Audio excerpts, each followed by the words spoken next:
The author told him, "You can write great books or you can have kids. It's up to you."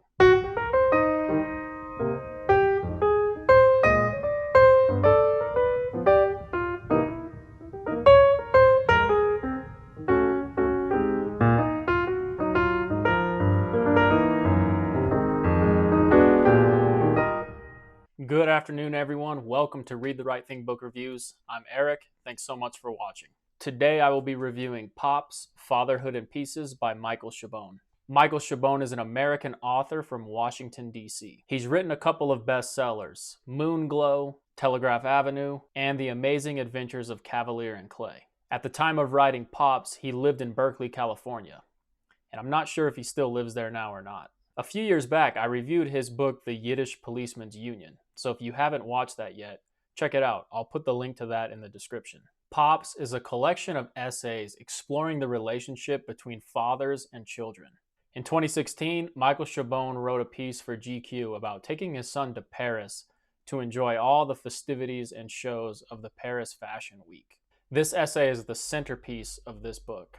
He's watching his son, who is passionate about fashion, mingle with designers and other people who are as passionate as he is. It would be easy to be critical of both him and his son. After all, most 14-year-olds don't get to go to Paris for Fashion Week wearing about $800 worth of clothing, no matter how much they like fashion. But I commend Michael Chabon for really supporting his son and his interests, even if he doesn't always understand it. And that is kind of the main message of the story. Children are their own people with their own interests. The book also includes 6 additional essays about the meaning, magic, and mysteries of fatherhood. The book was originally published in 2018. It's not a lecture on how to parent. It's more a reflection of learning through children through seemingly common and banal experiences. I really like to read short compilations like this. A topic is explored quickly but also deeply. Is it a cash grab, combining essays that were already published into a book form? Maybe. But I think combining the essays into one book serves a purpose.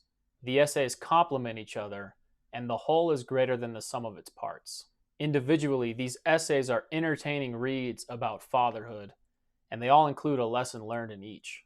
But together, they really penetrate the meaning of fatherhood, and all of these lessons complement one another. In the introduction, or the first essay, Michael Chabon is at a literary party, and he's chatting with an author who is older than him, who he also really admires. The older author gives Michael Chabon, who was about to be married and publish his first book, some advice. The advice: don't have children. The author told him, "You can write great books or you can have kids. It's up to you." Chabon and the unnamed author have a debate about the validity of that advice. They trace history, naming author by author who proves the theory correct. And Chabon is stumped. He can't think of any author who was a successful writer and a successful father. Yes, some authors did have kids, but their work either struggled or they were terrible parents. So it seemed that this unnamed author's advice was correct. Children throughout history, especially for authors, proved to be the most notorious thieves of time. And it takes time to write great novels. The advice giver is rumored to be none other than Richard Ford, author of the Frank Bascombe novels. I have also reviewed Richard Ford on this channel several times. It makes sense because Ford once wrote an article called The 10 Rules for Writing Fiction. Coming in at number 2, don't have children. It would be fitting that the creator of Frank Bascombe would feel this way, because Frank's children, quite honestly, were a massive pain in the ass. Although Richard Ford commands respect from Michael Chabon, the advice was not followed. Chabon has 4 children. For every child you have, he was told you lose 1 novel. Chabon has written 14 novels, but he jokes that maybe it could have been 18 if not for his 4 kids. Although Chabon pokes fun at the theory and the advice a little, and he never agrees or disagrees, it's clear he loves being a father. Here's a section from the intro. If I had followed the great man's advice and never burdened myself with the gift of my children, or if I had never written any novels at all, in the long run, the result would have been the same as the result will be for me here, having made the choice I made. I will die, and the world in its violence and serenity will roll on. through the endless indifference of space, and it will take only 100 of its circuits around the sun to turn the six of us, who loved each other, to dust, and consign to oblivion all but a scant few of the thousands upon thousands of novels and short stories written and published during our lifetimes. If none of my books turn out to be among that bright remnant because I allow my children to steal my time, narrow my compass, and curtail my freedom, I'm all right with that. Once they're written, my books, unlike my children, hold no wonder for me. No mystery resides in them. Unlike my children, my books are cruelly unforgiving of my weaknesses, failings, and flaws of character. Most of all, my books, unlike my children, do not love me back. Anyway, if 100 years hence those books lie moldering and forgotten, I'll never know. That's the problem, in the end, with putting all your chips on posterity. You never stick around long enough to enjoy it. So, can an author successfully write books while being a father or a mother to children? History does not seem to think so, but it seems like Michael Chabon is finding his own way to prove the theory wrong. And although at the party Richard Ford and Michael Chabon named author after author who proved the theory correct, there are many who prove the theory incorrect.